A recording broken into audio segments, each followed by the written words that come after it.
I cannot believe an officer would get involved in smuggling illegal drugs. I wonder if his superiors at the GPSN military are aware of this. I think it's time to report my findings to Chief Morrison.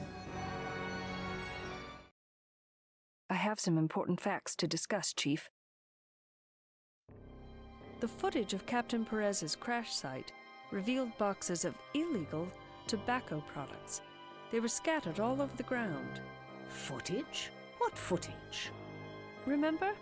I mentioned that Brian Ainsworth from WXBG News had 2D footage of Captain Perez's crash site.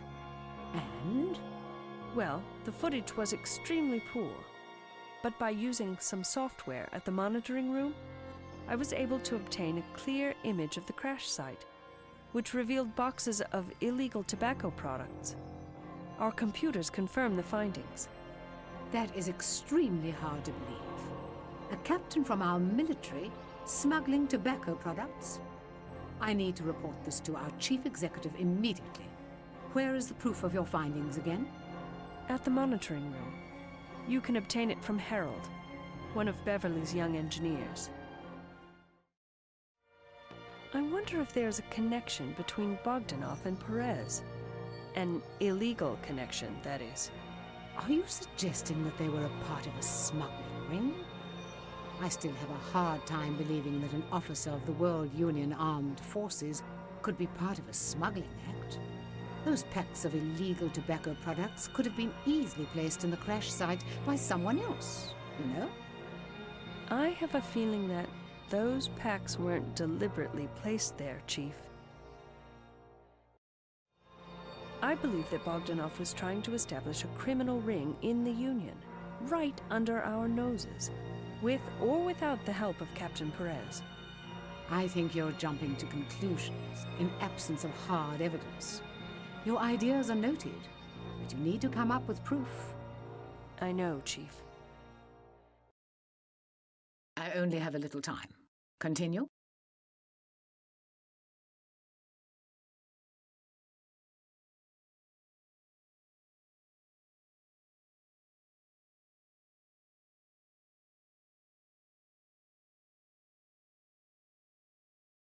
Lena Vanderbilt didn't know that Bogdanov had been murdered, since she was just recently discharged from the rehab center. She didn't seem to be upset about Bogdanov's death at all. As a matter of fact, there was a bitterness in her voice when she spoke of Bogdanov. Is this really relevant to the case? I'm not sure, but I certainly don't want to miss out on anything.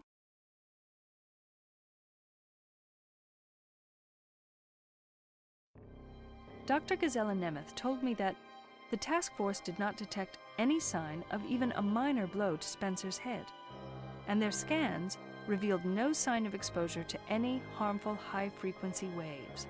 Then what caused the man's death?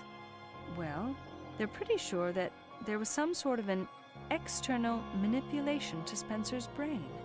Evidently, a neuroengineer from the NC Research Triangle is on his way to help them identify the link between the device and Spencer's hemorrhage. It's very strange that this medical task force doesn't have access to the device that caused all this. But I suppose it's only natural that our headquarters would want this deadly device to be examined by experienced engineers. There's another strange detail that Dr. Nemeth revealed to me. Apparently, Spencer had ejaculated within seconds of the hemorrhage. Ejaculated? Huh? I don't know what to make of that. Neither do I, Chief.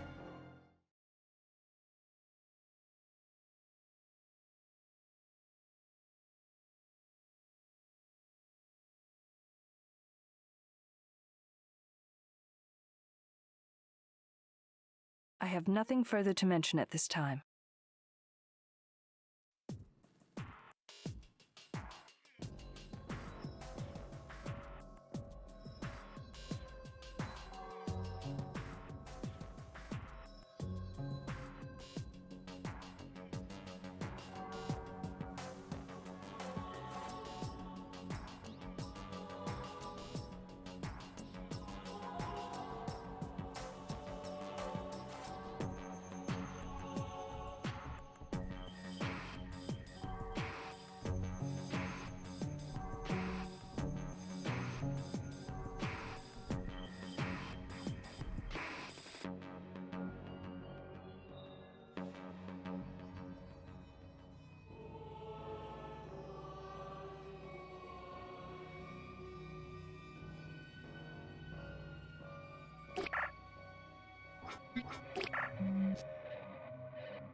Hi, I'm here to see Mr. Arnett. He's expecting me.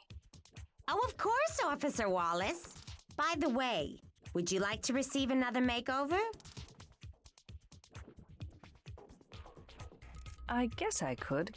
Is there enough time before I meet Mr. Arnett? Oh, sure. Don't worry. You'll be done in a flash. You'll do a better job than last time, right?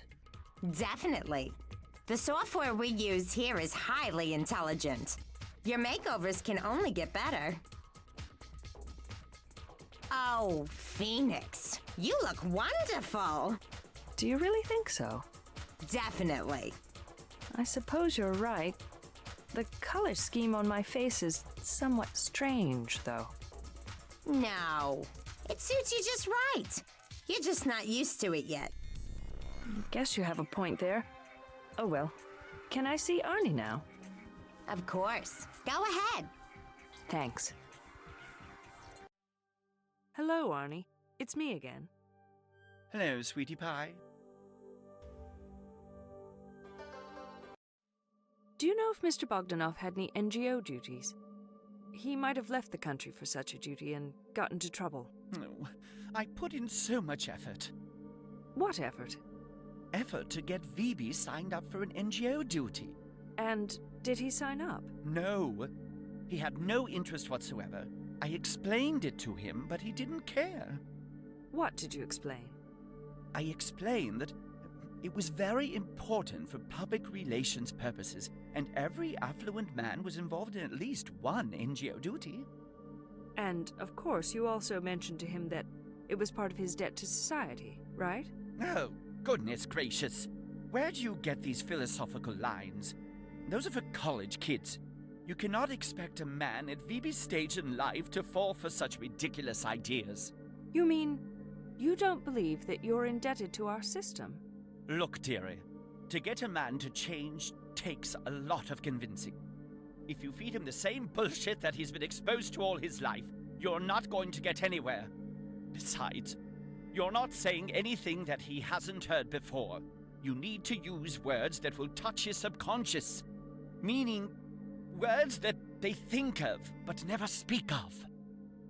Are you saying that some people don't feel they have a debt to the Union? Exactly.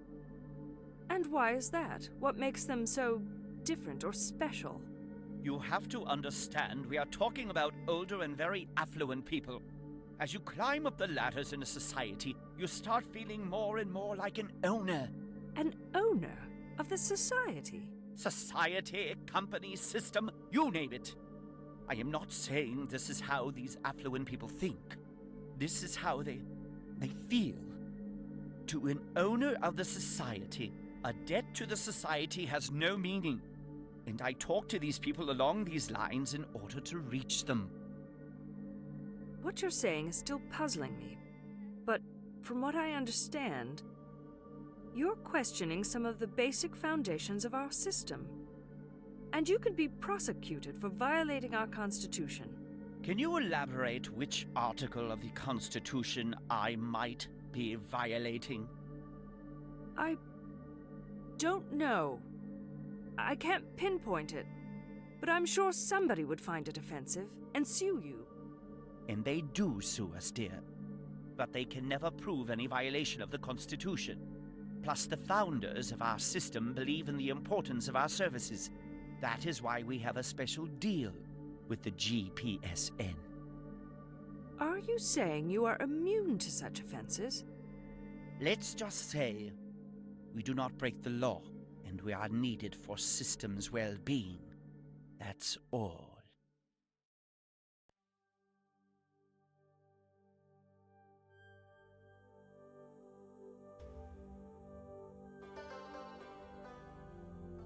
Did Mr. Bogdanov have any enemies?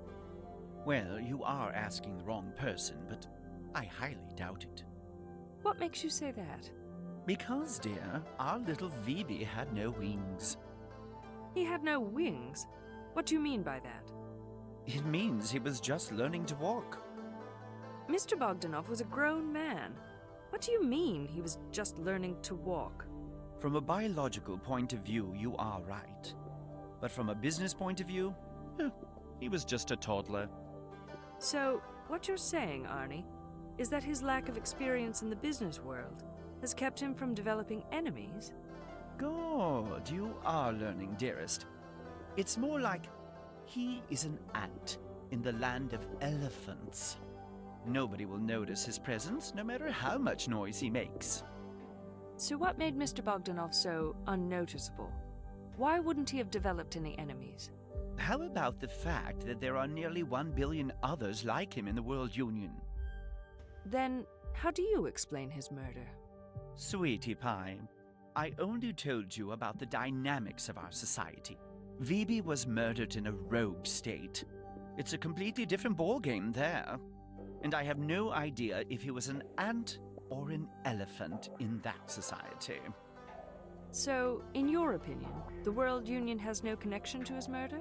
Nobody can be sure about that, because sometimes elephants unknowingly stomp on ants.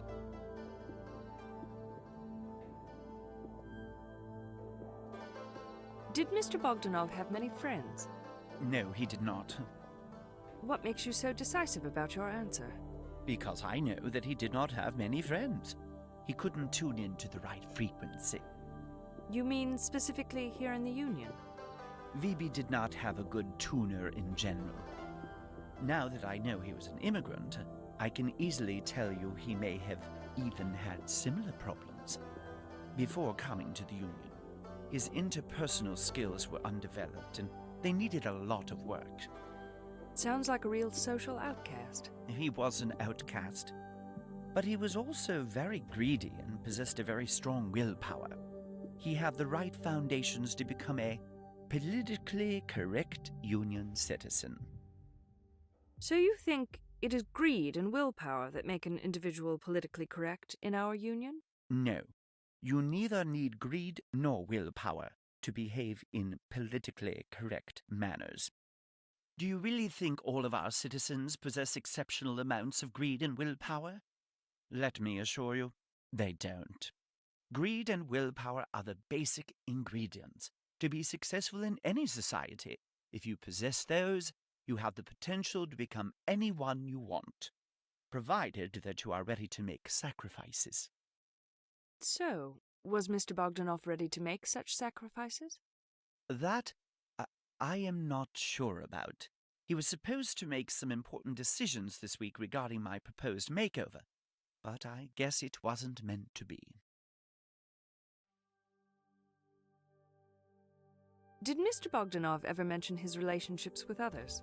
Oh yes, he was one to brag about his relationships with others, especially his relationships with females. Why do you use the term brag? Do you think he was exaggerating? Oh yes, I know when a man is telling a tall tale. And what did he tend to exaggerate about?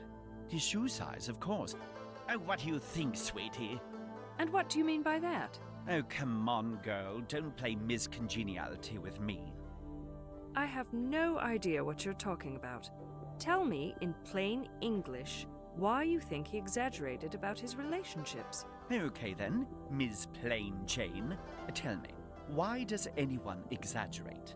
To cover up their shortcomings and to make a better impression on others, right? You're right, Arnie. But what were his shortcomings? Well, where do we start? He was very short of being Mr. Class, Mr. Personality, Mr. Gorgeous, Mr. Politically Correct, and Mr. Sex Appeal. Need I say more? No, Arnie. I got your point.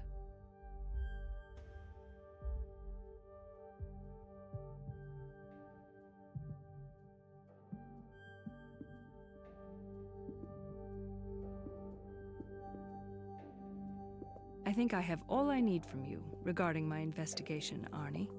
All right, sweetie pie. Thank you for your time, and goodbye.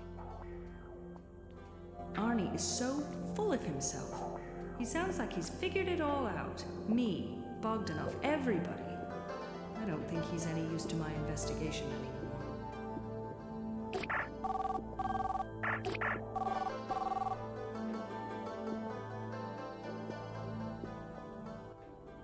Hello, dear. Hi, Sandra. Want to meet tonight? Sure. At the cafe? Round 8? Alrighty. See ya. Bye.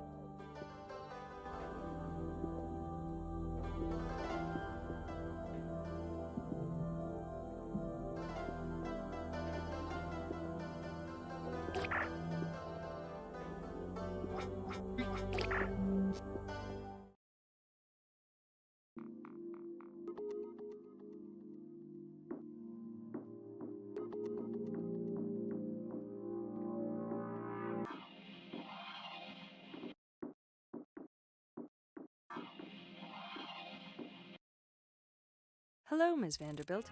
Do you have some time for me? Certainly.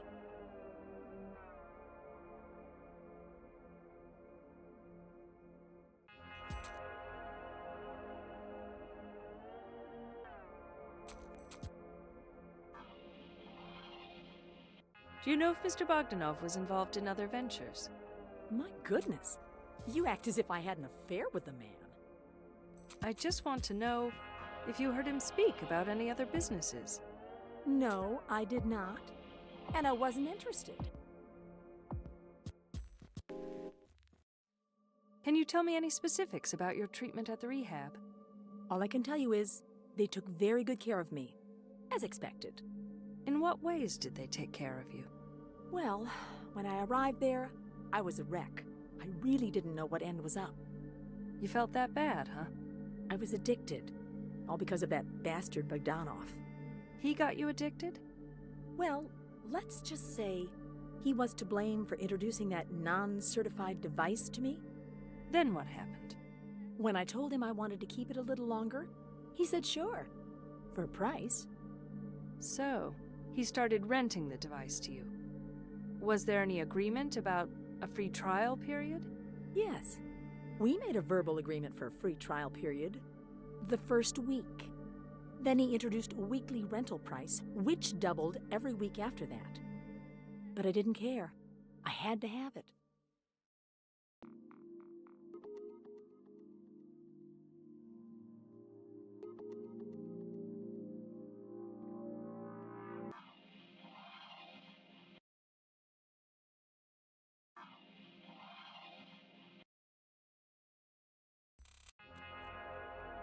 How did you learn about the device? That Bogdanov ass approached me one day and invited me to his office. What did he say? He said he imported this device for his elite clientele, and he wanted me to have it for 1 week as a promotion. So it was for his elite clients, as a token of his appreciation? That's what it seemed like. That ugly bastard. I'd no idea he wanted to get me addicted. Did you check if the device had appropriate authorization seals? No, I did not. I noticed it lacked those holographic seals much later. And it was too late. It had a different user interface, one that I did not see before. Can you recall any of the experiences? You know, it was a virtual reality device. But I really cannot recall much. I prefer to forget that experience altogether. Was it painful? Is that why you prefer to forget it? No, I don't recall any pain. But it was just so intense. Intense in what way? I remember that the experiences I had were completely realistic. I hadn't seen a virtual reality device like that before. And what did you experience? My favorite program was a sexual encounter routine. It was the most tantalizing experience I've ever encountered. Was it that realistic? It was beyond realism. How come? Because I've yet to experience any emotion so overpowering. I thought you did not remember much from your experiences. I do not remember the details, but I do remember the intense emotional pleasure I received. The bad thing was, whenever the routine ended, I was ready for more and more. And then I became addicted. Didn't you see the irrationality in paying so much money for this kind of a device? The device had such a grip on me. I just couldn't let go with it. Why? Because I've yet to experience any feeling so overpowering.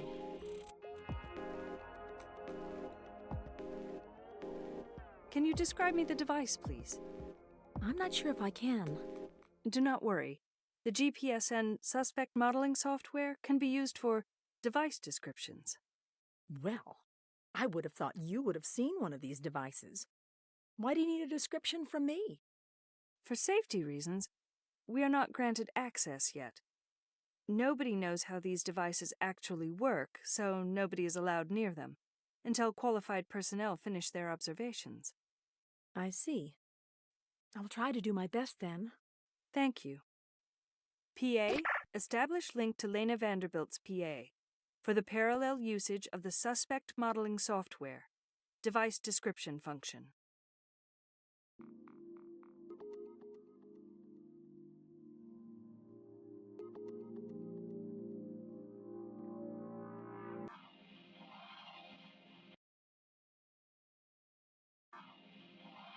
Thanks so much for all your help, Ms. Vanderbilt. I think I have everything I need for my investigation. Goodbye. Goodbye. I must be one of the few people who knows what this deadly device looks like now. Could this thing be responsible for other deaths? I think it's time to report my findings to Chief Morrison.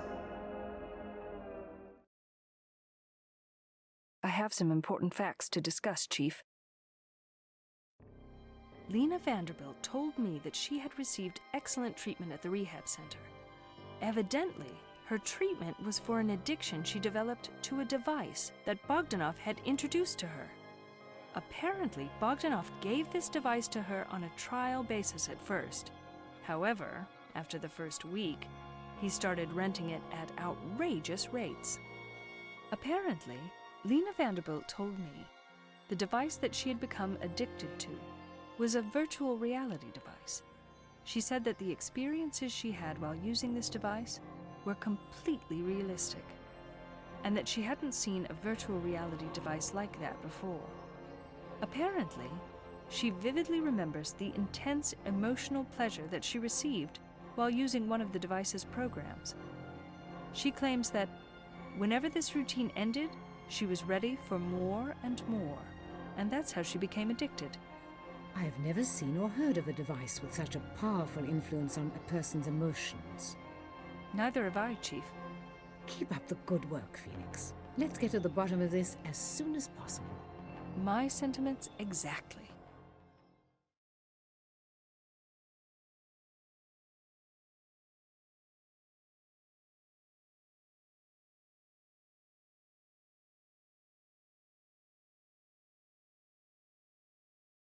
I have nothing further to mention at this time.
Beverly looks busy right now.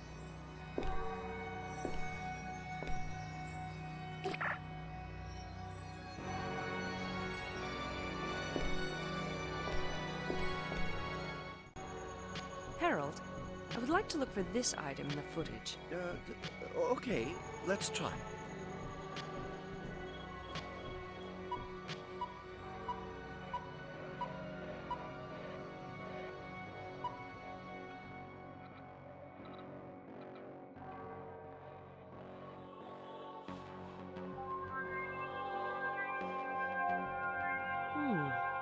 This software's like magic.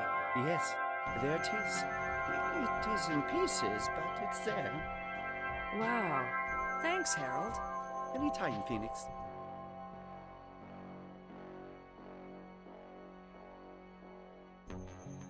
I think it's time to report my findings to Chief Morrison. I have some important facts to discuss, Chief.